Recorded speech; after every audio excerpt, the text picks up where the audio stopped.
Hello, everybody. It's Danielle with Wusa Holistic Health Coaching. Welcome back to another conversation where we're talking all things holistic health, meaning their whole person, everything that affects us mentally, physically, spiritually, emotionally, the whole person. We're going to talk about it. Something that does not get discussed nearly enough, but it has a huge impact on the outcome of our health in all of those different ways. It may surprise you. In it, self-love. Here is the problem. So many people get self-love confused with selfishness. Taking care of themselves first, they think, is selfish. And you know who has the biggest problem with this, or the hardest time with self-love and self-care practices? Women, mothers, wives, the people that we need to be healthy because they have so many other people that they take care of. They're the ones that have the hardest time giving themselves permission to take care of themselves first. Here's why that is not selfish, but it is necessary. So imagine you wake up in the morning and you're tired, but you get up because you've got kids that you've got to get ready for school, lunches you've got to pack, breakfast you've got to make, dishes you've got to clean up. You're trying to get your husband something before he has to go to work. All these things are going on. And by the way, you work too, and you take care of the house, you take care of the laundry, you drop kids off, you pick kids up, you get dinner ready, all the things. What does that sound like? For me, it sounds like a recipe for disaster.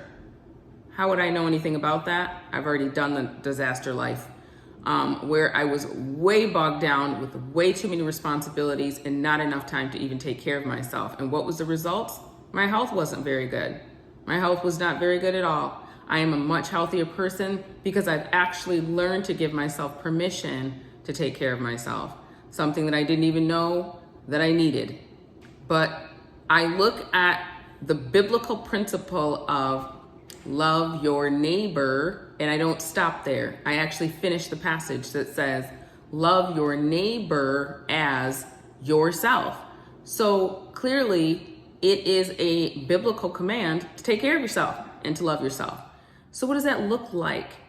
Well, for me, when I'm dealing with my clients, with my practice, and I'm working with my ladies in particular. Now, mind you, I tell this to my ladies, gentlemen, for sure, everybody, that I want them to create what I call the miracle morning routine. But when it comes to the ladies who have husbands and kids, I feel like it's even more essential because they have a heavier load that they carry of things that they have to do every single day because there's so many people counting on them, which means that they're going to be even more depleted than, say, a man who just gets up and just goes to work. He can just kind of take care of himself, get to work, and then come home, and then usually there's things ready for him. So women have so many more hats that they wear, traditionally speaking. So if a woman gets up and there's all of those demands on her time, out the gate, she is so depleted. Well, guess what? A mother and a wife who is depleted, they show up a very different way than a mother and a wife whose cup is full because they poured into themselves and allowed themselves to be cared for. This is also tied to feminine energy too, because sometimes the reason that women get so depleted is because they're not considering their feminine energy and they're just doing way too much. And they're not accepting help. They're not even asking for help when in fact it is necessary. It is a part of self-love and self-care. So what can we do to start? First thing that a woman should do is get up as much time as you need to fill yourself before you start dealing with everybody else's stuff, needs and desires and requests and demands. Get up before the family. I highly, highly encourage you to create something called a miracle morning so that you don't feel like, oh, I've got to get up earlier than the family so that I can have my miracle morning. No, not like I have to. But I want you to create such a miraculously romantic miracle morning that you feel like, whoa, I get to get up and I get to start my miracle morning routine. So that can look different depending on what you're into, what you like, what you dislike. Maybe it involves getting into the sun, getting that light in your eyes right away. By the way, so good for you. Maybe it involves, if you're in a place where the weather is milder climates, getting your feet in the grass, or putting your feet in a lake or a river, anything that's a very high vibrating thing in nature, leaning up against a tree and doing your gratitude journals or meditation, morning meditation, maybe do a little Bible reading or study out in nature, sitting in your favorite cozy chair with your favorite cup of coffee or tea, in your favorite mug, writing in the brand new journal that's so pretty with your gold pen. Whatever it is that makes you feel like I get to go do it instead of I have to go do it. Maybe it's going for a walk in the woods. Maybe it's making something really nutritious for yourself, like a green drink or something with protein, and maybe some berries, something with antioxidants to energize your body. Making the time to create a miracle morning routine is a game changer, especially for wives and mothers who have such large demands on them. It's worth it. And it changes. That first hour of your day literally is going to determine the rest of the 23 hours. So you want to make sure that you're super intentional, because we want to make sure our day is fantastic.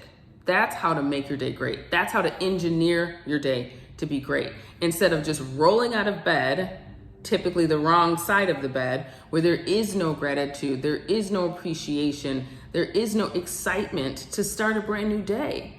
Because the truth of the matter is, each day is a gift, and everybody doesn't get a new day. Some people that were alive yesterday aren't alive today. And that's the truth. We just heard about that tragedy with that helicopter and that airplane, and all of those people lost their lives. I bet if they knew that was going to happen the day before, they would have made sure that they just squeezed so much out of that day and just made sure that the day was so great. And I just think that's such an important thing to think about. Like, how do we feel when we wake up? Are we excited to have a new day? Well, self-love practices can help us with that. We can get our mind right, and we can start thinking about things like what I'm so grateful for today, and looking at that eagle outside, or maybe the hummingbird, or these pretty flowers, or smelling the roses. Appreciation takes care of so many of the problems for people who wake up on the wrong side of the bed, just grumpy and whatever. Those kind of people, the thing that they lack more than anything is gratitude. Gratitude fixes so many things. But when we're grateful and appreciative for our life, we will make self-love and self-care a part of our day and our life, because it's necessary for our health. It is necessary for our well-being, our vitality, and we show up differently for everybody that we care about. So instead of thinking of self-love and self-care as an act of selfishness, think of it as an act of love for the people around us too.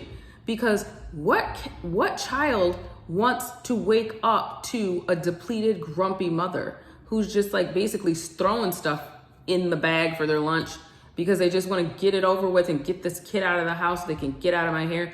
That energy, if you think your kid can't feel that, they can feel that. They definitely can feel that. Our pets can feel when we're off, let alone our kids. And what about your spouse? Do you want your spouse to wake up to a woman that's so depleted, no energy, no joy, daring him to ask you for anything because you're so tired, because you've not poured into yourself? When was the last time you read a novel just for the joy of reading, or worked on a project just because you love sculpting or pottery or ceramics or yarn work or needlepoint, whatever people do that they love? When was the last time you did it just because you love it? Just because it fills you up? That kind of wife shows up differently for her husband, no matter what the relationship is. If it's a sister, if it's a friend, when you are filled with, when you fill yourself up, you show up as a different friend. You show up as a different sister. So I encourage all of you to look at self-love differently, because when you see straight out of the Bible that says love your neighbor as yourself. Now, the funny thing is every time I ask people, what are the two basic Bible commands? They always know up until we get to the part where it says love yourself. Everyone says love your neighbor. They always say love God, love your neighbor, and they never finish the sentence. So it's almost like we need permission, which is right there, black and white. We have permission to love ourselves. It is necessary. So I'm here to remind you that you do have permission from the one who actually created us to love yourself. So what does that look like? I don't know. I believe in bioindividuality, so it's not going to be the same for me as it is for you. Maybe you're a runner. I don't like running. I like going for long walks, but I don't like running. I like dancing, and maybe you hate dancing. So that self-love practice for me looks like if I want to dance, I'm going to dance. But you, I don't know. Maybe you want to read or you want to write. I like writing, so I do it. Think about who you are and what that looks like to fill you up so that you don't resent anybody who asks something from you.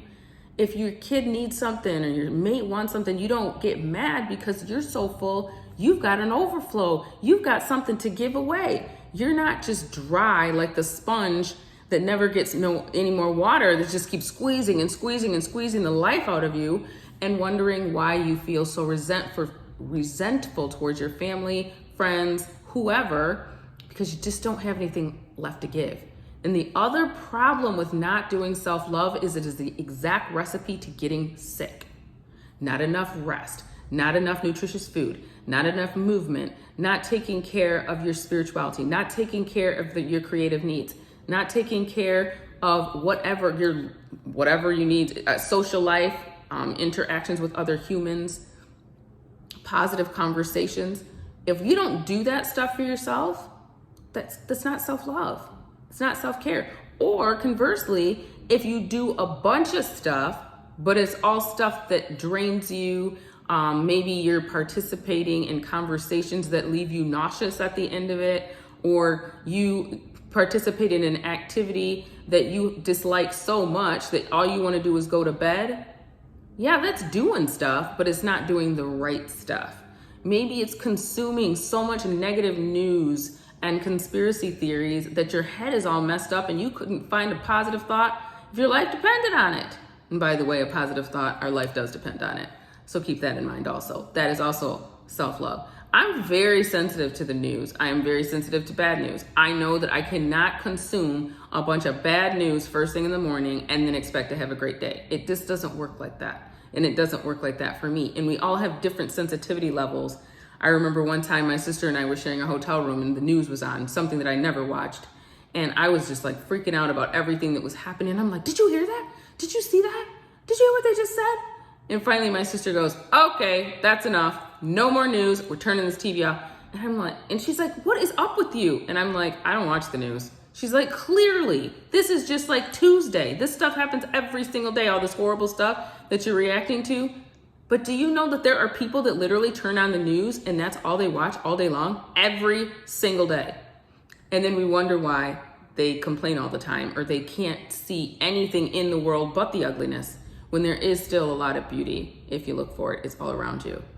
So guys, I challenge you to give yourself permission to love yourself by taking good care of yourself, by protecting your peace, by protecting your energy, by protecting your health, and doing the things that make you feel good. Start each morning in a miraculous way, making it beautiful, romantic, light a candle, take a bubble bath instead of a quick shower, eat something really yummy and really nutritious. Do the things that help your body perform at a high level.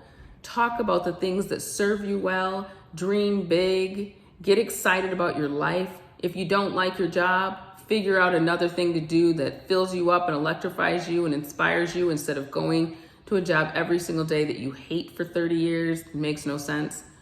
That's self-love, guys, and we do have permission to do that. So that's the message that I wanted to share with you today. Please keep it in mind and think about, what can I do tomorrow when I wake up to have a miracle morning so that the next 23 hours are wonderful, and set that intention. I can't wait to hear how that worked for you, please leave it in the comments for me. I love to see comments. I do interact. I will read them. I will reply. If you like this content, please give me a like, share it with someone else, and subscribe. I am trying to grow this channel to help expand my holistic practice and meet more people just like you. So enjoy the rest of your evening, and until tomorrow, woosah.